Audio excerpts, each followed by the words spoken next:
So a lot of farmers and agronomists assume they're doing fine because they don't see visual nutrient deficiency systems. But what if you're losing 5 to 10% of your yield and you don't even know it?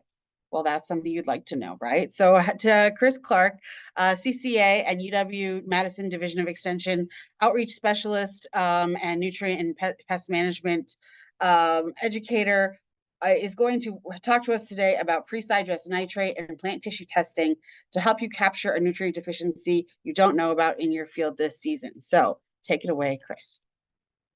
Thank you, Natasha. And once again, coming to you from Northeast Wisconsin.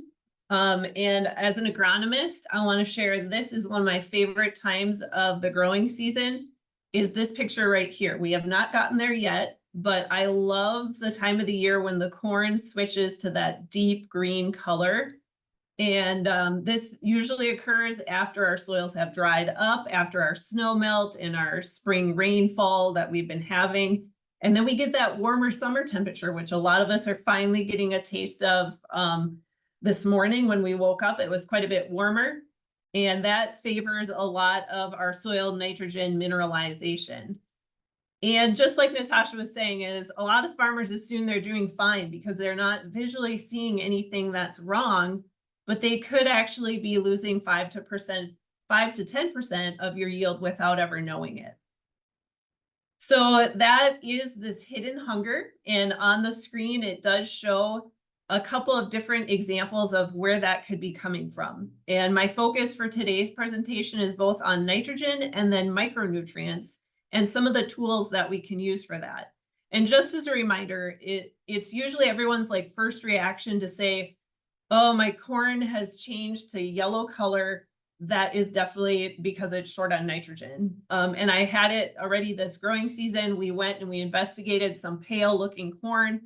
And then when we looked closer, it was, kind of the growing season that we had. We found a very saturated clay soil, and we found that the roots just haven't really kicked in because it's been a little bit cooler in Northeast Wisconsin. So, and it wasn't an issue of nitrogen not being available. So we'll also focus on that.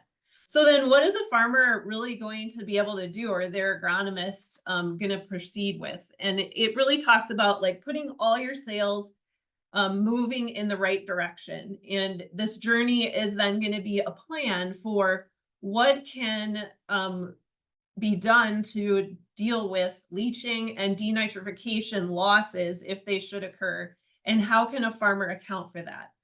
So different parts of that could be getting a deeper understanding of your different soils and how they react to excessive water and not having enough water, or nitrogen. How much is it actually able to hold? And look at that both on your owned ground and on your rented ground. And then think about how you can implement, now that you know something a little bit more about your soils, is how can you implement the 4 R's, that proper rate, the proper source, the proper place, and the right timing. And that could be different field by field. And I know it's a lot easier to treat every field the same, but there may be some fields that maybe you could utilize a slow release nitrogen product or an inhibitor. We could split applications on some of our coarser, sandier fields. Another tool is updating and using your nutrient management plan, because those nitrogen recommendations that we've gotten through years and years of university nitrogen trials, they do account for, that normal nitrogen loss that might be out there, and sometimes normal weather. So you have to kind of sit back and think, is this growing season considered normal? Is it something different? And then you might start looking about how you have to change your plan. And how can you fine tune your different nutrients along the way? And we have some tools. I'll talk today about the pre-sidedress nitrate test, plant tissue testing later in the season. I won't talk about it today, but you have the option of a cornstalk nitrate test, and then as well as just your complementary soil testing that's available, as well as putting a note out there is work with your extension educators and faculty that's out there, your agronomist, on using on-farm strip trials. So if you're going to change something and you want to know if added nitrogen is necessary, leave a strip trial on your farm. That's one of the best ways to let you know if it really worked or not. So a frequently asked question that we had all across the state is, man, we've had some really heavy rains. Did I lose all of my nitrogen? So technically nitrogen leaching is when rain or excessive irrigation has exceeded your soil's ability to hold water in that root zone. Right now, most of our crop is really, really small, so it has a tiny little root zone. So that is working in our favor because eventually it's going to grow and hopefully not be too far down into the soil. So a sandy soil typically holds 1 inch of water per foot of soil, and then our medium and fine textured soils can hold up to 2.5 to 3 inches of soil. And a whole separate presentation, you could have how much organic matter also adds to that, but not diving into that today. The other thing that conversations have gone to is you have to consider the time frame. Did you just have one storm that dropped 3 inches of rain on you, or has it been like 7 or 11 inches over a longer time frame? So get answers to those questions, and then the amount of nitrogen and the type of nitrogen that you applied. And this table is really good because look up your nitrogen source that you put out there. And that nitrogen fertilizer also needs time to break down or be converted in the soil before the plant can uptake it in its favorite forms of nitrate or ammonium. So sometimes that could be 1 to 2 weeks. Sometimes that could be 2 to 4 days.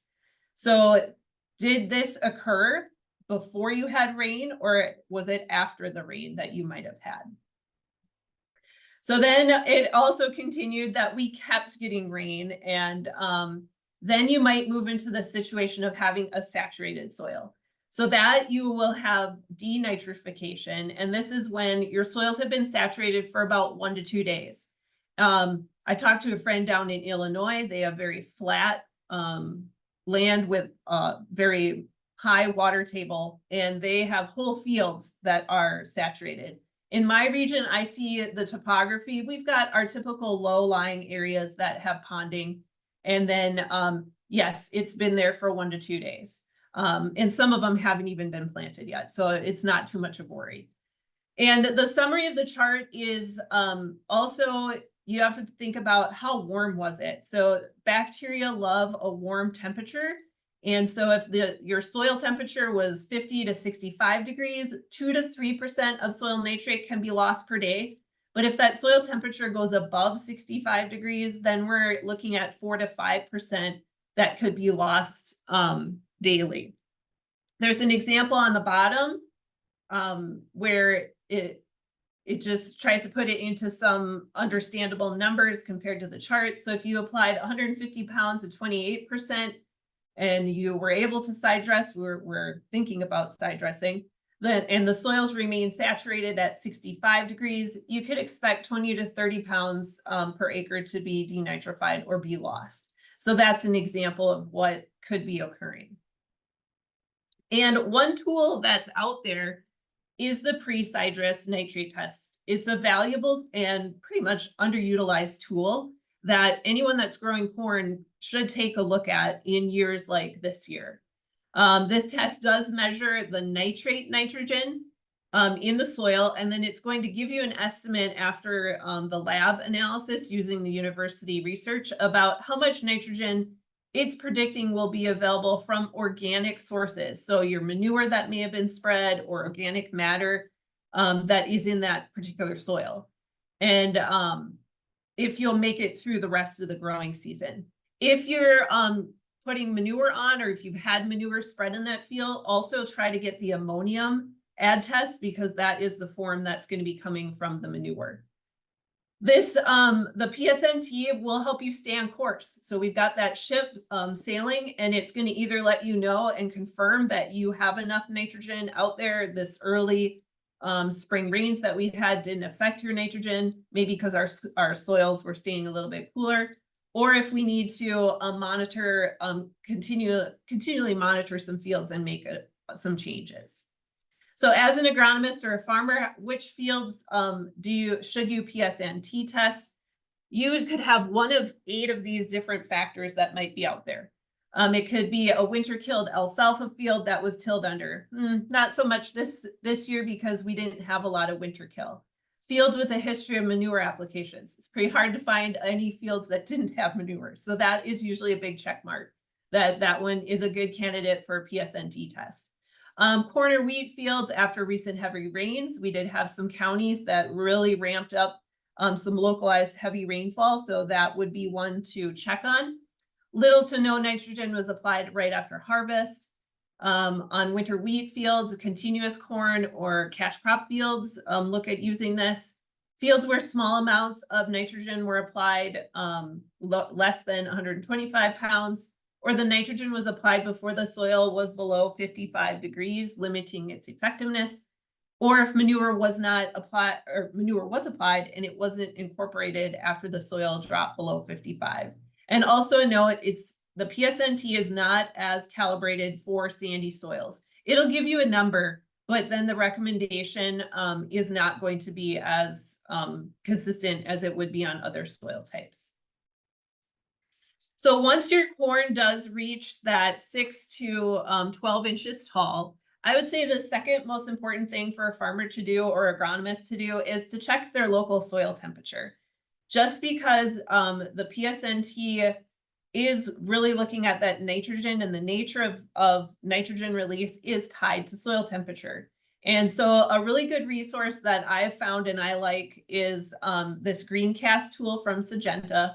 And I especially like it because it gives you your current soil temperature, what it has been for 24 hours, as well as like the 5-day average. So sometimes you can get spikes in there where, in Northeast Wisconsin, we just had some frost warnings in the past week, and that can really drop it down. So checking on your soil temperature is going to be really helpful, just because, again, it's really making that nitrogen that is there used up through the nitrogen cycle. Once you know that your corn is at that 6 to 4 foot tall, and that you are you've got your list of your fields that you want to go test, then you're going to check your soil temperature. If you did have any significant rainfall, you want to wait 2 to 3 days afterward, and then taking the soil sample for the PSNT is just, you have to go a little bit deeper. So you do need to use a foot of on the soil. You're still going to use 15 to 20 cores. And then the other big difference is that you need to keep it cool, or actually freezing them works really good until you deliver them to the laboratory. And there's some really good in-depth information on pages 19, 20, and 21 in the Fast Facts magazine, which you can find an online version on the web. So once you have your PSNT results, what is that going to tell you? So I thought it would be best is to just use an example. So here, this farm has 2 different PSNT samples. In the gold box for sample home 9, their result was 13.5 parts per million. Then you have to go down and look at the chart. And this chart really does come from A2809, but most of the labs will put this chart on for you. You have to decide, is my soil type a high yield potential, or is it a medium potential? And the one in the gold box, it's a difference of 5 pounds of nitrogen per acre that we still need to apply to that field. And then in the second example on home 4, that one would be in the blue box. That one tested at 55.3 parts per million, and any number over 21, you have enough nitrogen for the growing season, unless we have another major deluge of rain. So that is in how the results will help you.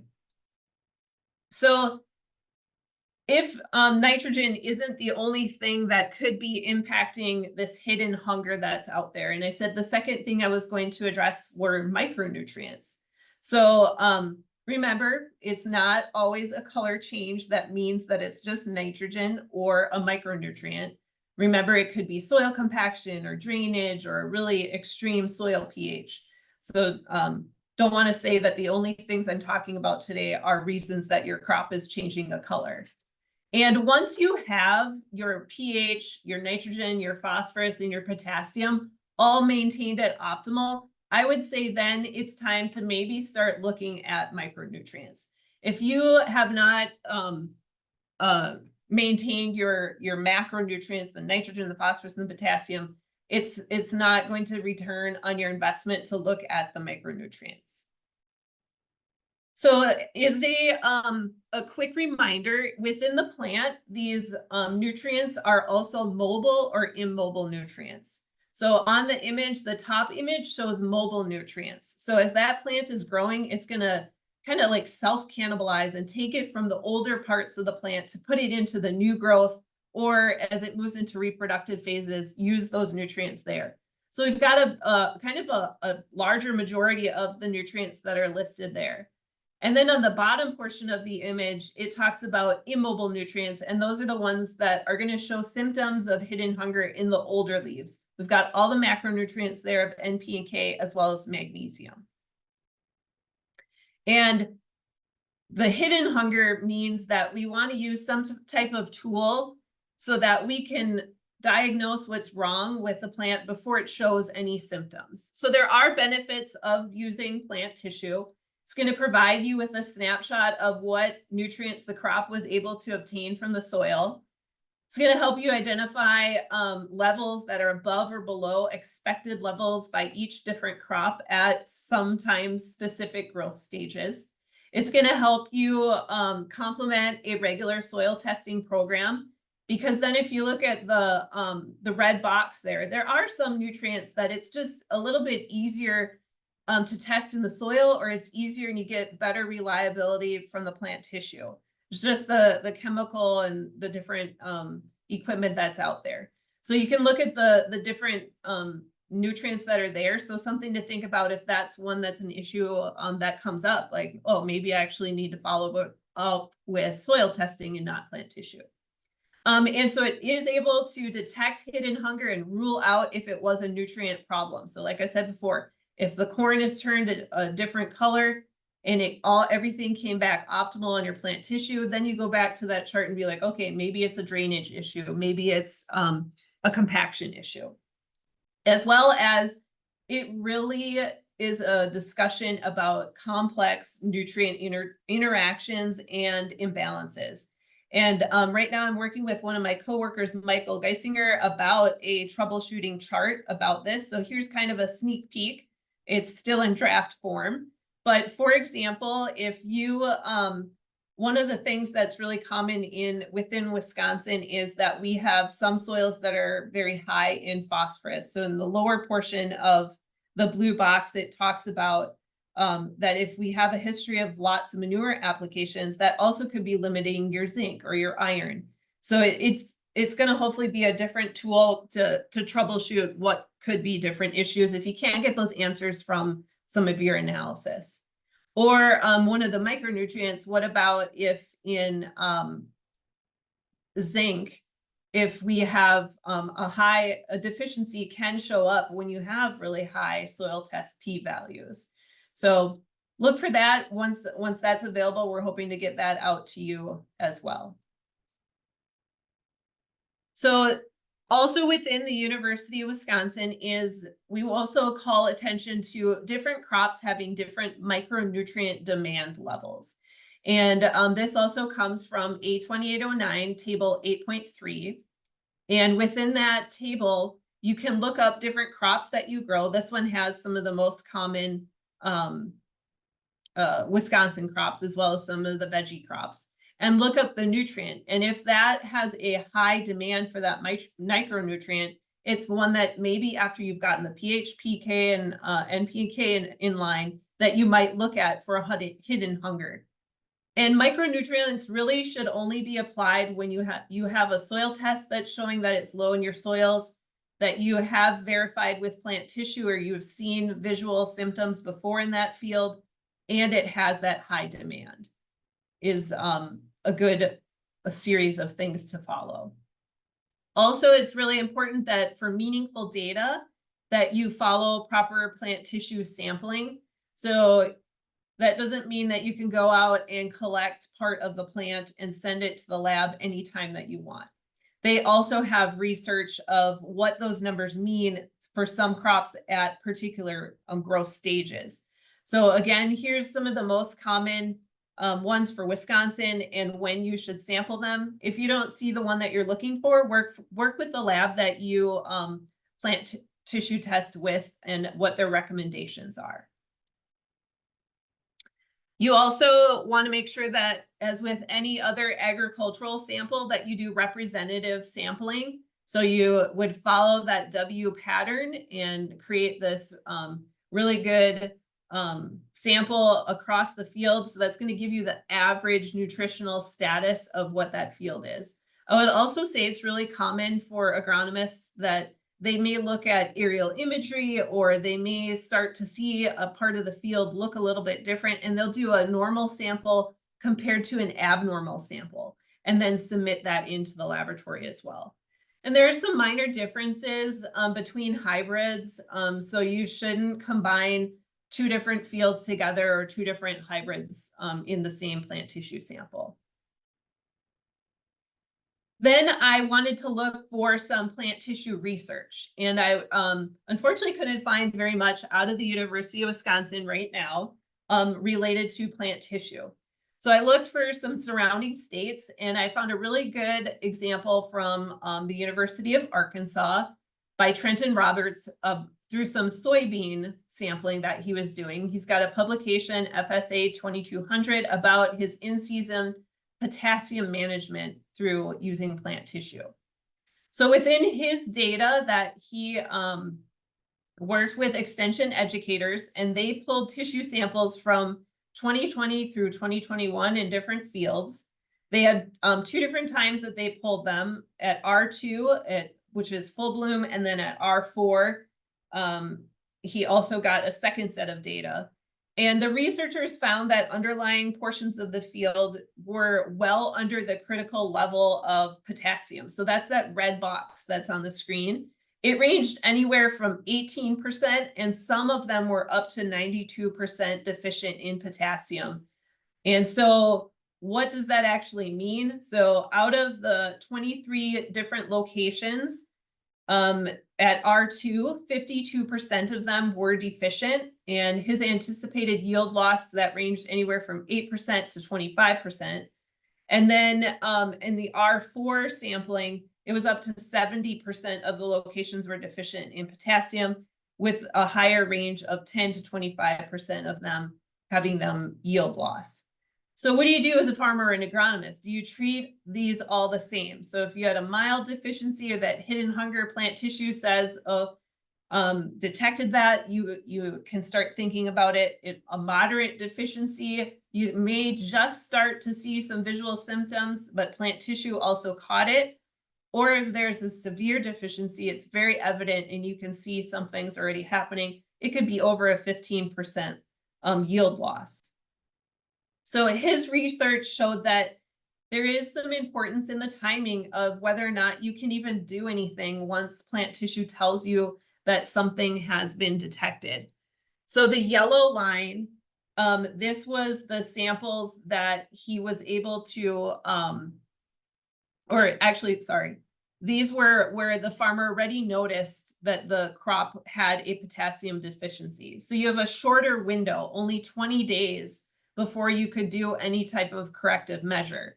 And the other thing that's out there is a limitation is when you get a plant tissue report back, or you ask your agronomist, there really isn't any recommendation for what you can do with that information.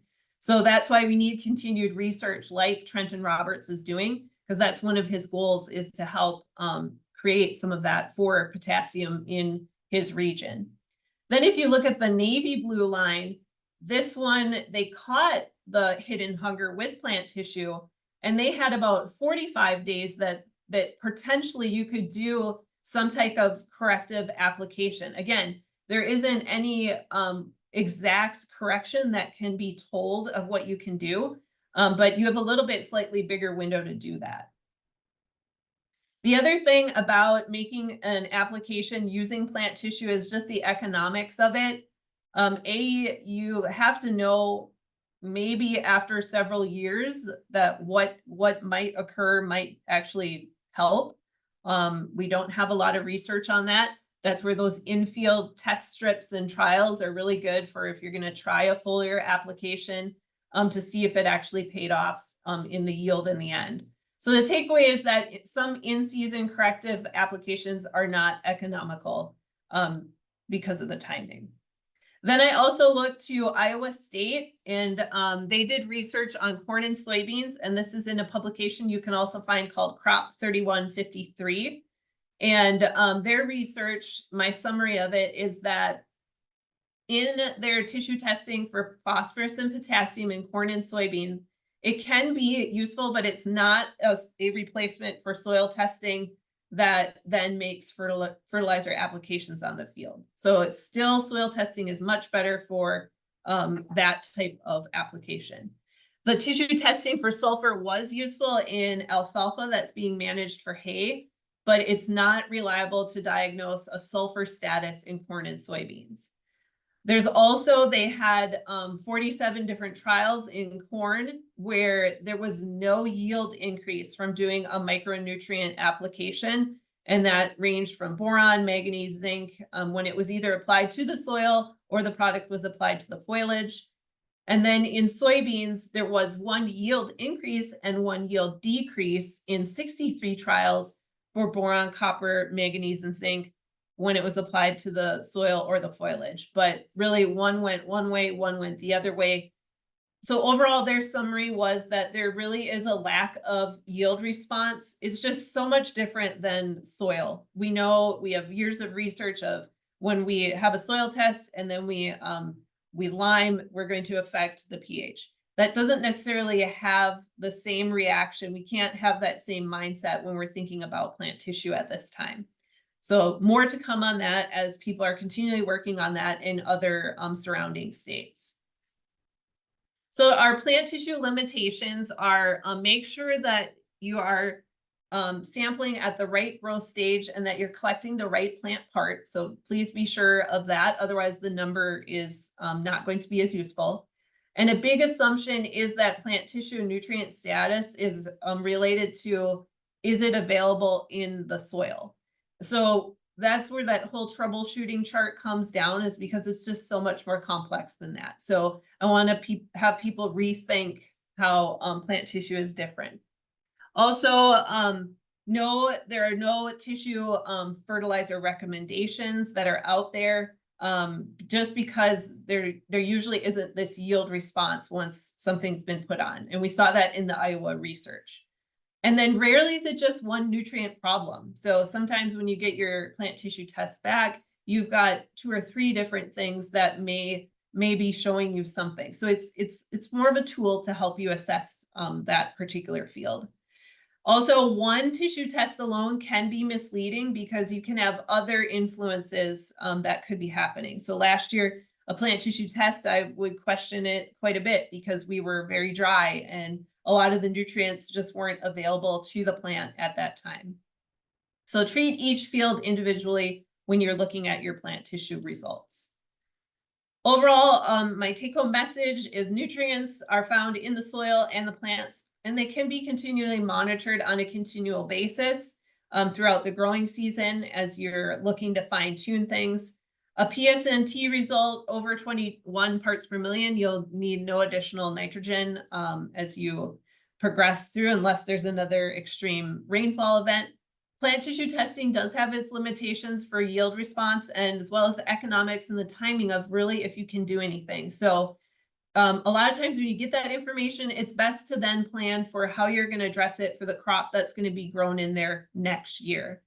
And right now, micronutrients, we really suggest that they're only applied when you have a combination of all of this, a low soil test, you have visually confirmed through plant tissue or a visual deficiency, and that crop has a high micronutrient demand. So go back to 820, 809 to check on that for the crops that you grow.